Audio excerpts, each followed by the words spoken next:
You're listening to Conversations with Erica. I'm your host, Erica Madison. On today's episode, I'm joined by my longtime friend and fellow advocate, Sam Balto. Sam is a physical education teacher based in Portland, Oregon. He's also the co founder and executive director of bikebus.world. His work to transform getting to school into a healthy, fun, social event is inspiring people all over the world to start their own walking and biking school buses. Join us as we explore how to cultivate a sense of independence among youth and how to create a meaningful, impactful life. Coach, thanks for taking the time to be here and share about your journey. Tell us what you've been up to lately. This past school year was exciting. I took a break from teaching on a sabbatical to start a Bike Bus World. I really got to tour the country and tour the world, seeing different bike buses. I was in 4 countries, participated in over 13 bike buses, and it was incredible to see the joy the bike bus movement is creating in communities. Wow, I didn't know about that. I can't wait to hear more. Tell us how you got into this.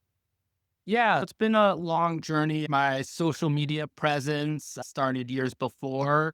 We knew each other back in Boston in like 2015, 16, 17 sort of time. I was teaching at Ellis Elementary in Roxbury. The school district had a grant to start a Safe Routes to School program. I was one of the 20 school champions. My first year, I did a walking school bus to create more opportunities for physical activity. There's benefits to kids being active for 60 minutes, but at my school in Boston, they had PE once a week. They had recess once a day for 15 minutes. And so the kids, not all of them were able to go home and play outside or be on sports teams. And so you're always trying to find other creative ways to get more physical activity. For me personally, I ride my bike everywhere. I really like it because I'm not like having to create a new thing. It's my way of transportation and I get physical activity through that. So I thought that works for me. That would work for kids. We did a walking school bus, an organized walk to school on a designated route. We had 8 kids the first time. And I just remember us getting to school and I was like, oh my gosh, this is it. This is what we need to be doing as a teacher who's had bus duty and crossing guard duty and the chaos of all of those. And then you experience the joy and the community of a walking school bus. You're transformed and passionate about that. For the next year and a half, we did more walking school buses, different routes, coming from different areas. And every single time we'd have more and more kids, more and more people from the community participating. And I always think of did a bike bus for one of my students, Quadir, who lives like right on the borderline. So he qualified for the bus, but his mom would tell us that like sometimes he wouldn't get home till 2 hours after the school day ended because the buses were so delayed. And I'd always see him in the morning, like coming off the school bus after the bell, rushing downstairs to get his breakfast, rushing back upstairs. Nothing about this is setting Quadir up for a successful school day. And, you would see him. He's a kid, fourth grader who gets in trouble a lot. And I remember we did the walking school bus that he was able to participate in. And I'm eating lunch in the gym. My gym door is locked for some quiet. I hear banging on the door. I'm like, who's there? And I go and I open it. It's Quadir asking when the next walking school bus is. When you get that reaction, you know you're doing something right. It sounds like a simple solution, yet it's not obvious or everybody would be doing it. No? Yeah, I mean, there's some amount of stuff that goes into it. I think it takes a certain amount of people willingness to put themselves out there and to try something and to take a risk. Maybe they're worried people won't show up. But bike buses, walking school buses, people crave this stuff. It is in our genetic code to be physically active and socially connected. When you present an option focused on kids and joy, people show up. These school car lines, I don't know, the chaos from parents driving, it's a vicious cycle they're in, and you're providing a solution that gives people more choices. As an American, we love our choices. So let's give people more tools to get to school in different ways. It sounds like there's so many benefits to it. It sounds like it's low cost and like it has all of these benefits that will help students be better learners too. I call bike buses, walking school buses, the Swiss Army knife to school issues. If a principal or administrator or superintendent is trying to deal with absenteeism or test scores or just conduct, behavior, all of those can be solutions through transportation. It's just well researched that kids do better academically when physically active before school. They get in trouble less, they have better social relationships. And so we should be doing everything we can in terms of our policy decisions to prioritize and make it as easy and convenient and safe. My understanding is from seeing your videos, which I love, the weekly video of you all riding to school together. It seems like it's something that helps kids also develop this confidence and this independence because they can go with this group to school and they don't need a parent or guardian necessarily to be escorting them or bringing them. Can you say a little bit about that? Absolutely. As a parent, the benefit I love about the bike bus, there's tons of awareness and research about the importance of children's independence and its impact on children's mental health. There's a book called The Anxious Generation that's gotten a lot of attention by Jonathan Haidt. One of his pillars is to give kids more freedom in the real world and less online. And I feel like that's very easy to say and much harder for families and parents to implement because we've spent the past 30, 40, 50 years sort of this very individualistic culture. If your kid has any uncomfortable situations, you're a bad parent. Our job is to just create this bubble around our kids where they never have to be uncomfortable, but they need a certain amount of uncomfortableness and risk that helps build their confidence and helps build their ability to be successful in the real world and it's tied to their mental health. Parents need help giving kids more independence. And so a bike bus, a walking school bus is an organized bike ride. So there's caring adults who have certain roles. And what we sort of see is the first time the parent and the kid come and they're riding side by side. And a couple weeks later, the kid's like, deuces, mom or dad, I'm going to go ride up in the front with the speaker and my friend. What I'm trying to get more is like parents being like, all right, parents, your kids know how to do this. I know it's fun seeing other adults and the social component, but it's really important that your kid has this independence. They might bike their kid to the start and then go back home. Or maybe we had this one mom who biked their kid to the start and bike to school, but not on the bike route just to ease that mama bear concerns in terms of getting, like wanting to know that their kid made it. But now she doesn't do that anymore. She bikes her kid and their neighbor friends bike to the start without the parent. The parent gets to stay in their pajamas, drinking coffee. But now it may be time for the bike bus for the adults because they want to get in on the fun. Yeah, I mean, it's a good problem. I started a bike bus to my son's school 2 years ago, and that has a much higher percentage of parents who ride with the kids. But even now, we'll have kids, parents don't join, but I know those kids now. I know who the parents are.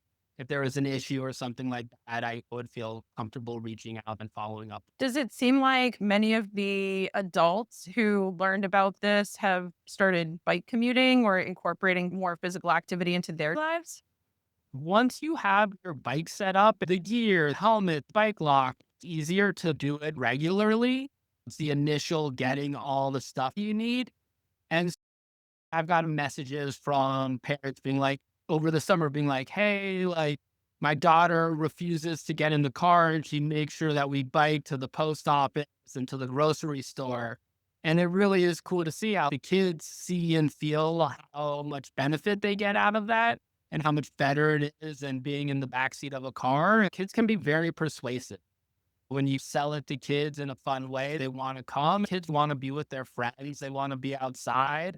But when you look at the built environment, these neighborhoods where you don't have a friend in the 30 houses in this little housing development and the only entry and exit is a highway, how are they supposed to get to their friend's house? They're stuck. They're going to find a way to be with their friends, and that's online playing video games When you create spaces that give children opportunity to be more independent, they're going to want to be with their friends.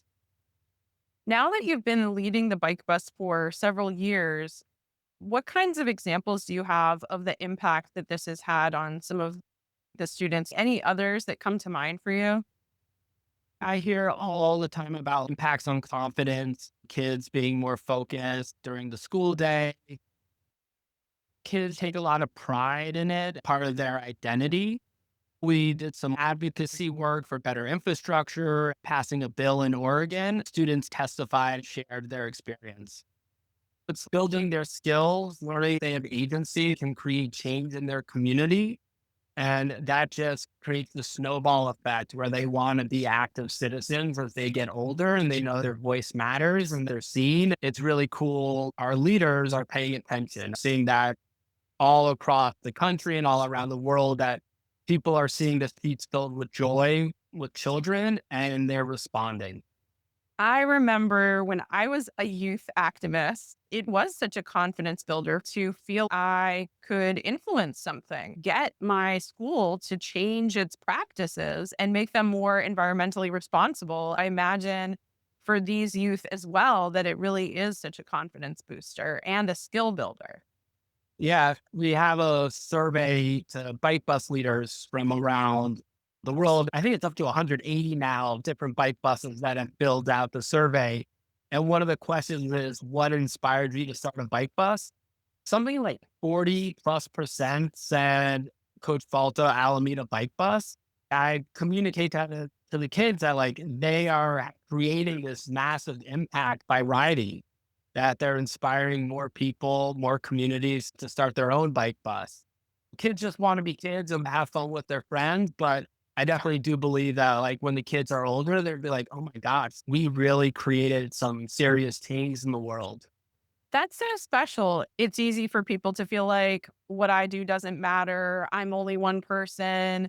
But what you've been demonstrating is that when you have a vision, believe in it, go for it, and bring people together, it's incredible what can happen and how many lives can be impacted. Oh, absolutely. The size of your bike bus doesn't mean one is better. Are you creating an opportunity for community and joy? And are you making an impact to the kids that are there and making them feel seen and feel special? That's it. It doesn't matter the size. My bike bus isn't better because it's bigger. It's about showing up for the community and showing up for kids. That's the thing that really matters. The number of people who show up for any given bike bus is not the most important aspect. It's the impact that is being felt by the participants and by people who are even being able to watch it or learn about it that really matters. At the bike bus to my son's school, it's much smaller. And I remember the first year is like one rainy December day. It was my son in the cargo bike and one middle schooler. That was awesome. For that kid, that made a difference. He got to ride his bike to school when he otherwise wouldn't have ridden.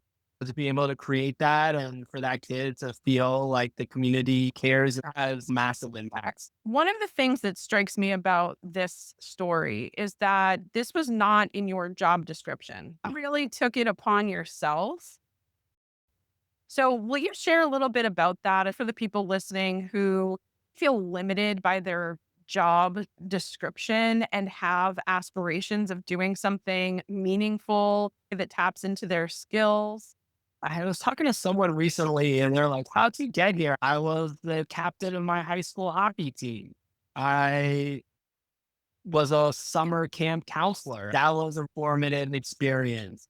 I worked as a field organizer on the Obama campaign in 2008. I worked for a national nonprofit called Playworks, which organizes recess and class game times, conflict resolution in schools and Title I schools. Took my ADHD skills of understanding spaces and to feel organized, kind of played on that well. Then I went to grad school, becoming a PE teacher, finding ways for kids to be physically active. I also started learning about street design and how that impacts how people get around. Don't read the book Walkable Cities by Jeff Speck. Once you read it, you can't unsee it. And so that means it's a good book. I was in Boston and oh my gosh, this totally makes sense. How certain places you feel like you want to go for a walk and other places you don't. I like to advocate. I like to raise some ruckus and feeds on my creativity and I put all those pieces together. And I'm very stubborn. I feel resilient from that. I don't give up. I get roadblocks and then you just try something else. We did our first bike bus for Earth Day. We had 75 kids. It was over 10% of the school. And I was like, let's go. This is everything. This is the joy. It really captures people's imagination. And the kids loved it. The kids were asking for it. And it's just been incredible to see how it's gone.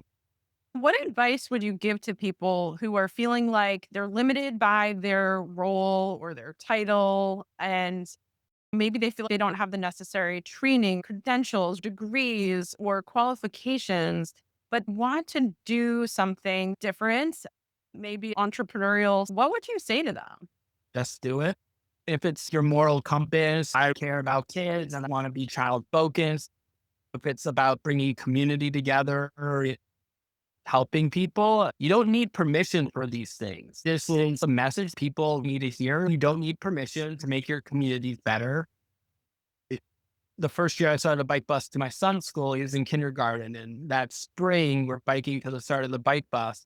And my son looks at me and he goes, Dad, who's the boss of the bike bus? And I'm like, what do you mean? Who told you to start a bike bus to my school? Nobody did. I just thought it'd be positive and make friends and get some physical activity. Cool. I love the bike bus. We always say there's no boss of the bike bus. I run a nonprofit to help people, but I'm not the boss of the bike bus. You just do it. It's not your job to solve all of societal's ills. And so people will be like, I want to start a bike bus, but what about kids who don't have bikes? Absolutely.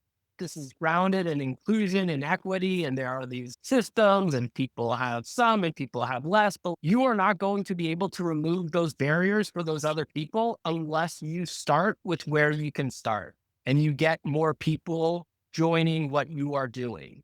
Start with what you can do.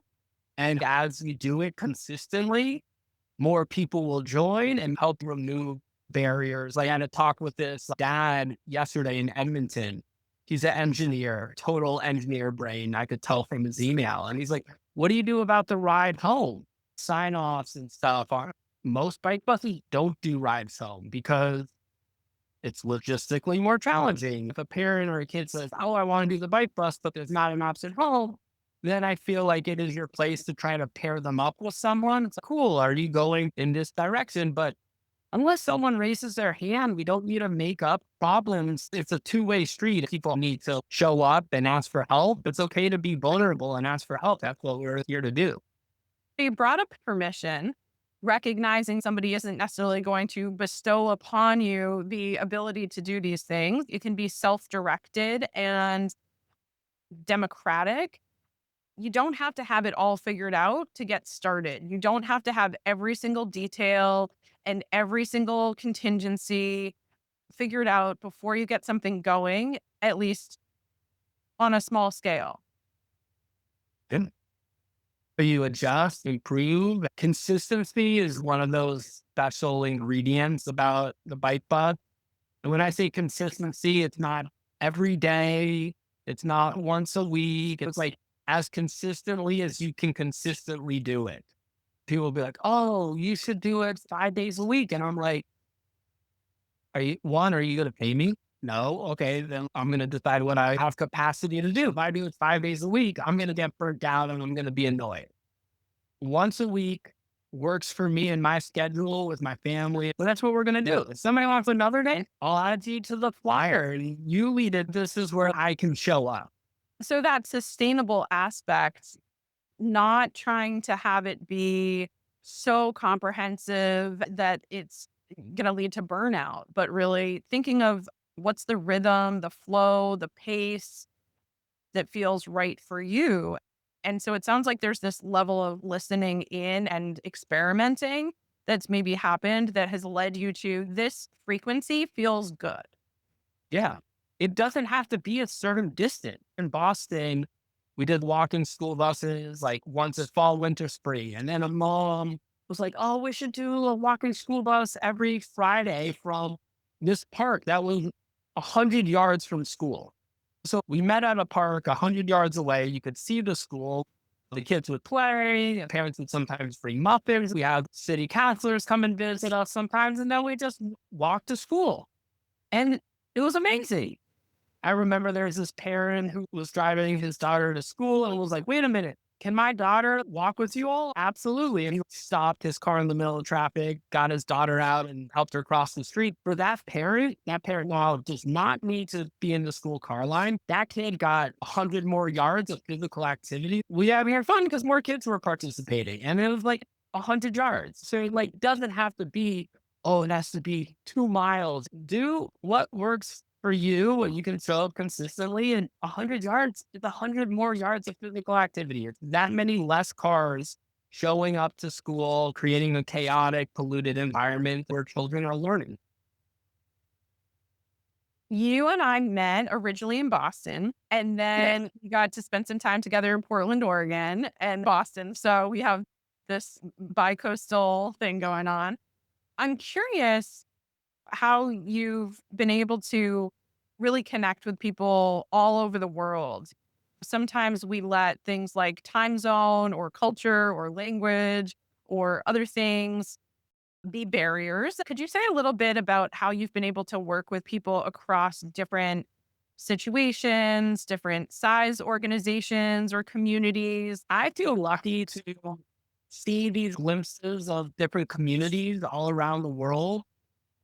I was in Portland, Texas this March doing a bike bus with a PE teacher that had started it. And Portland is like 45 minutes north of Corpus Christi. And they just do the last Friday of every month. And to see the joy and to see how this community, I think we write off Texas as, oh, it's Texas, big trucks. Like, sure, they like their trucks, but they also like biking. And the kids absolutely loved it. They did their bike bus on the sidewalk and there was like a painted bike lane.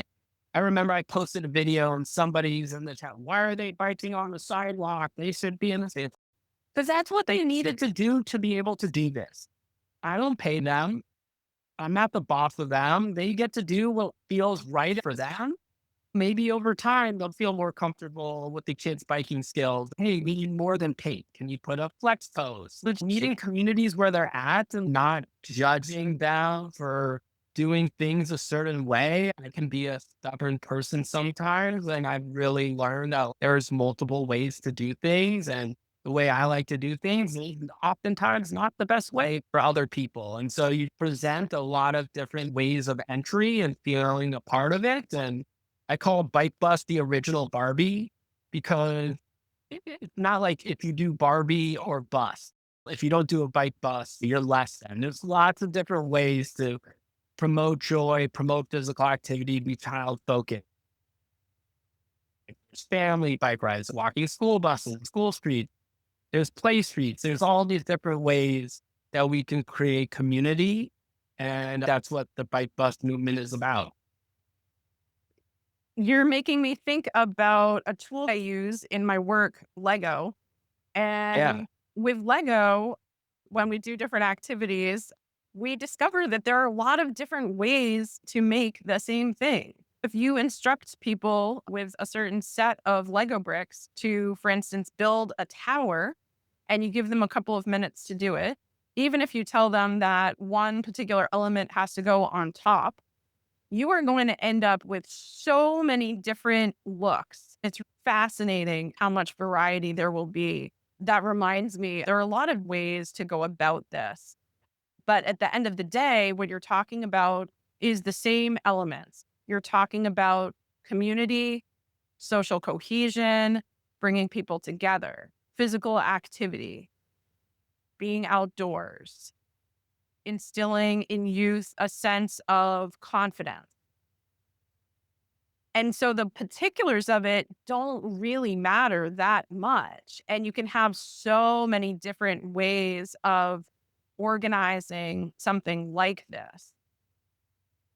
On bike bus. really catches people's attention. Mr. Beast calls it the purple cow effect. You see thousands of cows, but if you see a purple cow, you're like, holy, that's a purple cow. And I think Bike Bus has that effect when like you see it online and you can't unsee it.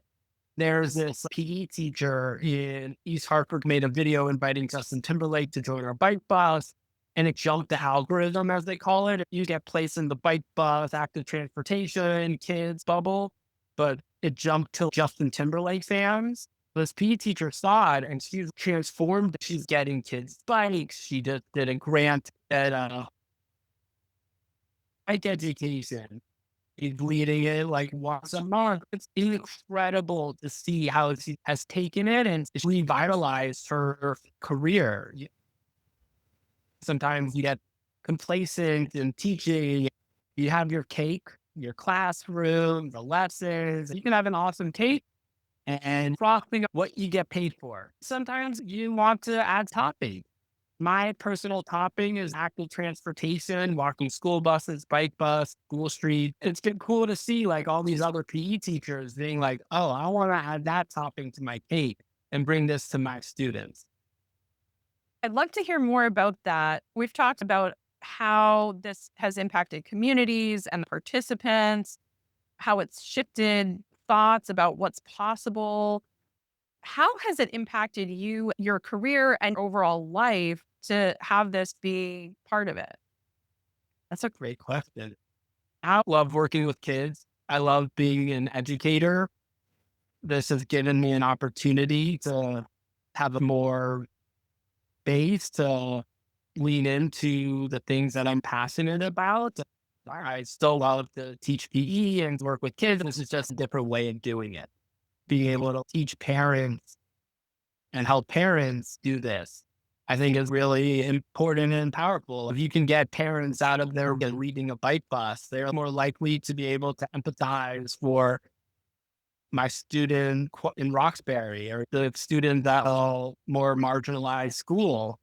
I think that helps everybody because we're all speaking up for the kids that aren't seen. So you've really been able to branch out and expand what's possible for you through this. And you've also been able to satisfy that part of you that is very passionate about change, about making our streets safer and more inclusive and our communities healthier. You are a community organizer. I hate to break it to you, but that's Yeah. a big part of who you are. And so I can see where if that part of you were not being satisfied, it would maybe feel frustrating. Yeah, for sure. On the community organizer piece, my East Coast side can come out where I'm like very like combative in terms of the advocating. What I found is if you focus on joy and community, it brings people over much easier. It's better for my mental health than doing like every exchange is a fight. If the bike bus movement did nothing to advocate for safer streets or better resources, we would still be moving the needle more than we could imagine. And people see the bike bus and they intuitively understand how it's important, why it's impactful, and that things need to change. How do you think you needed to get out of your own way in order to do what you're doing? Good question. My wife would have a great answer. Balance. As a parent, you just have these like new challenges. Having young kids and doing all of this, I think it really pushed on like having what appropriate balance is. And I had originally started to start the nonprofit earlier and things got crazier in a good way very quickly. And I was like, I can't do this. This is too much. Things are out of balance. This is not going to bode well. And the last thing I want to do is impact my relationship with my wife, my kids, my job. As the teacher that year, it was hard to put things on pause and realize there's a limit to your capacity. But I think being able to regroup and lean into the whole new realm that I'm not super skilled at. I've been a PE teacher my whole life. So to go into running a nonprofit and having meetings, you're like, what is going on? Being uncomfortable and working through that, you get better. I remember my first year of teaching and I was beating myself up and I was like, this is so hard. I remember I almost quit mid-year. And then each year it gets easier. And then I feel like at like my fifth or sixth year teaching, I was like, man, I really was an awesome teacher my first year. I just didn't realize it. I feel like I'm always reminding myself, you don't know what you're doing perfectly right now, but you are every day trying to put your best foot forward. And in 5 years, you're like, man, you did a really good job your first year. So, not being too hard on yourself and focusing on progress. There's a great book called The Gap and the Gain, and they talk about focusing on the progress that's already been made. And yes, acknowledging that there is still room for improvement, there is still work to be done, but celebrating the wins on Like, actually a daily basis. And so, one of the recommendations I love from that book is to keep a nightly journal where you write down 3 wins from that day. It could be anything like, I hydrated or I went for a nice walk, then forecasting 3 wins for the next day. Doing that every night, taking a few minutes to do that journaling. I've done it for months and it makes such a difference in feeling good about what you're accomplishing and keeping focused on what's important and what you want to achieve. I think that's a great idea. When I feel overwhelmed, I'll put together a wins list. What did I accomplish this year? And then you go back and see what you accomplished. And you're like, holy, I did a lot. Like the Herculean feat. And actually, you go through the whole thing and you're like, I'm not doing enough. I'm not doing this. Yeah, Sam. Sometimes it's okay to sit on the couch and scroll for a while just because you got to decompress. You're not a robot that can't always be working. You're trying to create a life that has balance where you're present with your kids and your wife when you get home from work. So, this topic of balance is really important. And also, this theme around rhythm and finding your flow, listening in. When do you need rest? When do you need to slow down? When do you need the alone time versus when do you feel like you need to be around other people? Could you talk a little bit about that listening in that you have cultivated? I'm in a unique situation where my parents live close by and I work at my parents' house. So at the end of the day, I have an Apple Watch so I can call and make texts, but I leave my phone, which has social media and email. I leave it at my parents' house and it's a game changer. It has been impactful. I've never had a drug addiction, but the feeling of wanting your phone and checking it is probably something you can feel that you're building more endurance to be away from it. And you start realizing, I feel so good not having it on me. Self control is really hard. I realize nothing's happening between 5 p.m. and 9 in the morning that I need to be at my phone. But if my phone was with me, I'd be checking it 100 times. There's no message on social media, no email more important than my children and family. I've noticed the phone is so addictive that I'll get annoyed at my kids for pulling me away from the phone. Beating yourself up doesn't do anything. You just have to try to break up. A book I'm reading is How to Break Up with Your Phone by Catherine Price. Bought it at a local bookstore in Vermont. It is fascinating because our phones are highly addictive, and many of us spend months or years staring at our phones, disengaged from what's around us, half paying attention, not getting physical activity indoors, checking email, social media, bank balance, news, whatever it might be. It can really make us not aware of what we need or what's going on with those around us. This mindfulness, making intentional decisions. I am going to not have that device with me right now because I don't need to. it is actually going to create noise and distract me from the things and the people I really do want to focus on. For sure. And for me, it's a blessing and a curse. So much of the success has been through social media and this tool to share great ideas. And it is an insane time suck. As a small business owner, yes, there are definitely things that I do need to be doing. Oftentimes it is on my phone. How do I say I'm putting it away or I'm turning it off and create some separation? It is something that we need to be very intentional about. Otherwise, we'll just find ourselves glued to them. The rush of going viral, seeing your notifications and all the views go up is this rush you crave. You're like, how can I make another viral or I haven't had a viral video in a while? Which is just so weird. I feel like social media is a great way of spreading the awareness of Bike Bus. And I jokingly say not everybody resonates with a mildly chubby East Coast Jewish guy. So I want more characters in the Bike Bus movement to share their stories, but I don't want them on their phones all the time. It's trying to figure out what works and what are ways to highlight other voices and show a wide, diverse group. We get dopamine from likes, reactions, attention, the way that the phones are designed and the apps. It is tapping into those needs that we have to be seen and heard. It brings up some interesting things for me as a coach in terms of external validation and feedback.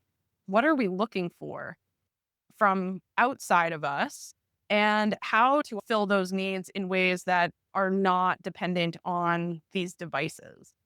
My wife and I still have a device, but I feel like we're scaffolding back. I know we're not alone. We put the kids to bed, get into bed, and send each other Instagram reels. And I think we've been doing that for a while. And I was wanting to have a cell phone free bedroom. My wife was like, let's get a TV for the bedroom because she had wanted that. Previously, I would have been like, no way. And now we absolutely love it. Sure, there's still another device, but we don't have our phones. We're engaging in the show together. Our phones are away. If I go downstairs after 8 p.m., even though I'm exhausted, I'm going to be up for another 4 hours, but nothing productive is happening. At 11, I start eating junk food. And then at midnight, I'm like, why am I still awake? I was tired at 8 p.m.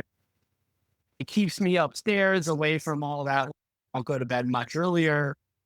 My word of the year is scaffolding. It's these gradual steps. It could be scaffolding and giving your kids independence, and it could be like scaffolding and having less social media or less phone. It's interesting you bring up the phrase scaffolding because I learned about that in the Lego Serious Play training that I was part of to become a facilitator. It was a 4-day training in Mexico. The concept of scaffolding is big in Lego Serious Play and relates to the bike bus. Things need to be sufficiently difficult for people to get into a state of flow, to feel focused, but it can't be too difficult because then they give up, they feel frustrated, I can't do it, and so forth. By providing scaffolding, it's that support that people need so that the activity feels just the right level of challenging. We use that in Lego Serious Play so that the activity is not too difficult, but it's difficult enough. Yeah, absolutely. The bike bus is great because you have the range of skills. Kids who are still learning, not training wheels learning, both slower in the back, kids that want to go faster in the front. And you find a way to keep everybody together. And you sometimes have longer breaks at like bigger crossings so we can all cross as a group. Also, I tell my students, we're not robots. You don't just download how to do something and now you know how to throw a baseball or kick a soccer ball. You make a lot of mistakes. When we were babies, you're laying there on your back and then you start finding your hands and your feet and then you start rolling over, you move one foot, then you start crawling and you push yourself up. You made millions of mistakes to learn how to walk. Mistakes are how we learn. But it's good to make mistakes. The thing that's great about the bike bus, it creates this environment that is safe enough where kids can mess up. The bike bus creates safety in numbers. It's the space where kids can have their wobbles and they can bump into each other, learn spatial awareness and build confidence.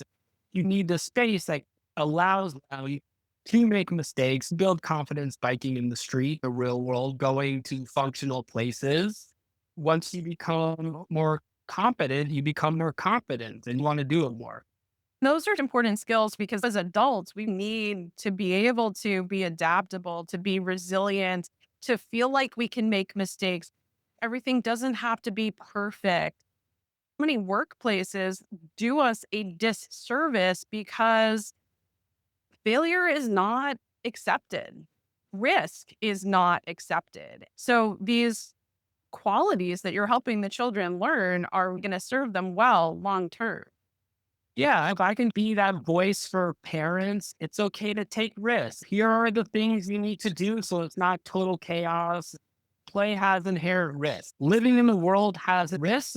Just being on your computer has negative impacts. You need a certain amount of risk in your life. And we've really created this environment where it's you are a bad parent if your kid has this bad experience. So often, what shows up on social media or the news is just these negative, bad, getting kidnapped stories. When statistically, it's not random strangers snatching up these kids in white vans. It's like a family member, someone the kid knows. We exaggerate the risk of kids in the real world. Hopefully, we come back to reality.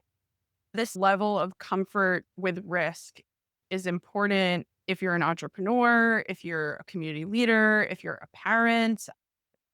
And yet, I see a lot of the time that people are very risk averse, really afraid to take any kind of actions, feeling stuck, feeling like they can't make a change because they might break something, they might ruin something, even though the status quo is not necessarily all that amazing.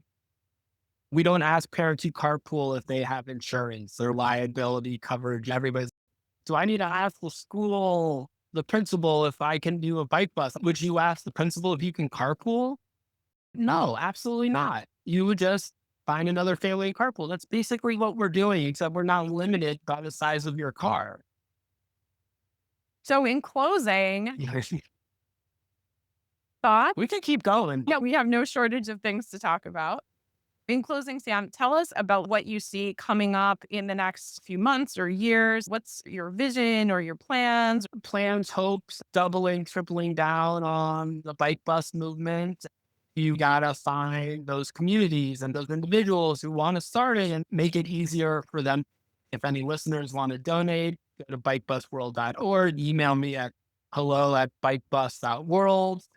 Be able to provide some basic things that help remove barriers for people to start a bike bus. Will help grow it.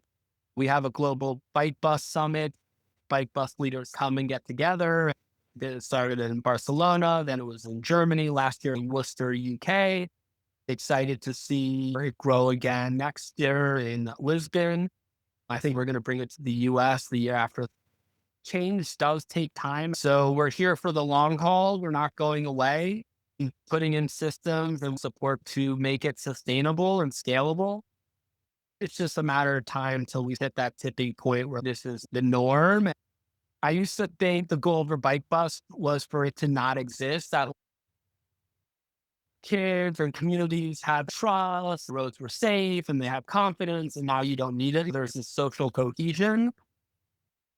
But even in Amsterdam, places that we think are super bike friendly and kids have independent, they still need bike buses. They still need support. People need joy in their day. Having a once a week group bike ride, blasting fun music, I don't think that should ever go away. But the infrastructure need to come to place so that it can be done on non-bike bus days. That kids do feel safe riding to school, to their friends' houses, to their jobs. That relies on our leaders to remove barriers. Absolutely. This is why you and I have been activists in Boston and in Portland and other places to help create conditions that are more conducive to people of all ages and abilities being able to get from point A to point B on a bicycle or walking and rolling, to put it in inclusive terms. You mentioned Lisbon. So I'll share a quick story as we close out. A few years ago, I was going to Lisbon as a tourist.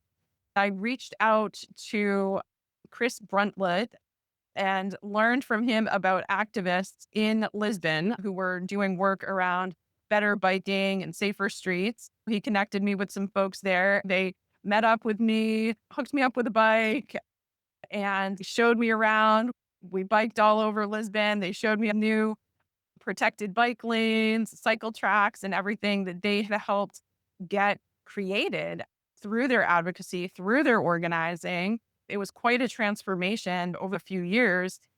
Then we joined a bike ride with, I think it was thousands of people. It was a demonstration ride in support of the protected infrastructure, which was being threatened by some folks in office. A lot of people turned out to show their support. That's my story about being a tourist activist in Lisbon. Love it. Thanks for being here, Sam. Keep up the good work. What you're doing is amazing. It's bringing joy to so many people, not just those participating, but also those watching. I look forward to our next conversation and seeing where this movement goes. Absolutely.